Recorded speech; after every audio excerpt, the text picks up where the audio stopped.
ناظرین و سامعین السلام علیکم ورحمۃ اللہ وبرکاتہ۔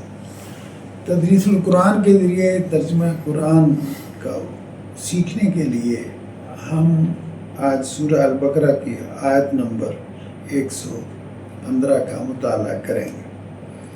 اعوذ باللہ من الشیطان الرجیم، بسم اللہ الرحمن الرحیم۔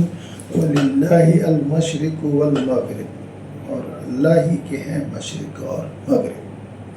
فَأَيْنَمَا، تو جس طرف تولو تم رخ کرو گے، فَثَمَّ، تو ادھر ہے وجہ اللہ، اللہ کا چہرہ۔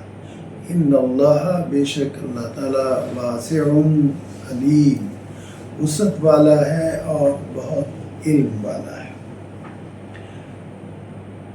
یہ تحویل قبلہ کے حوالے سے حکم دیا جا رہا ہے اور فرمایا کہ وَلِلَّهِ، اللہ کے لیے ہے، المشرق، مشرق بھی، اور مغرب، مغرب بھی، یعنی جہاں کا اس نے حکم دیا ہے کہ کس طرف منہ رخ کر کے نماز پڑھی جائے۔ فرمایا مشرق ہو مغرب ہو، دونوں اللہ ہی کے ہیں۔ فَأَيْنَمَا تُوَلُّوا، تو جہاں جس طرف بھی تم رخ کرو گے، فَثَمَّ، تو ادھر ہوگا وجہ اللہ، اللہ کا چہرہ۔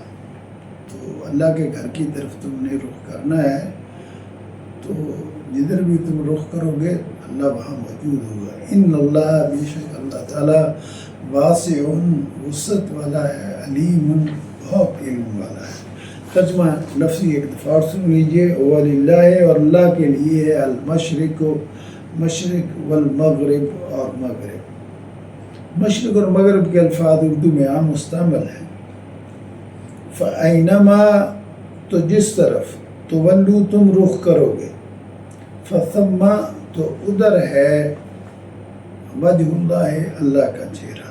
ان اللہ، بے شک اللہ تعالیٰ، واسع، وسعت والا ہے، علیم، اور بہت علم رکھنے والا۔